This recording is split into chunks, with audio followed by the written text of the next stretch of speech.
Multiply 63,000 by 1.2 using long multiplication.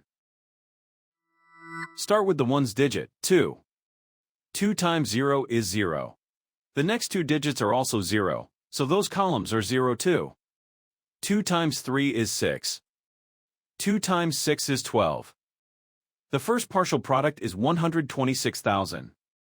Now use the tens digit, 1. Start one place to the left. 1 times 0 is 0. The next two digits are also 0, so those columns are 0 too. 1 times 3 is 3. 1 times 6 is 6. The second partial product is 630,000. Now add the partial products, working from right to left. The ones, tens, and hundreds columns each add to 0. Move right to left, one column at a time. In the thousands column, 6 plus 0 is 6.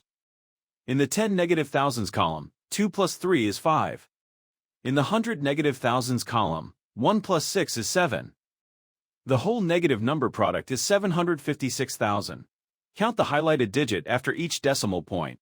The factors have one decimal place altogether, so the product needs one decimal place.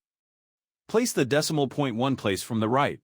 756,000 becomes 75,600.0. That is simply 75,600. So 63,000 times 1.2 is 75,600.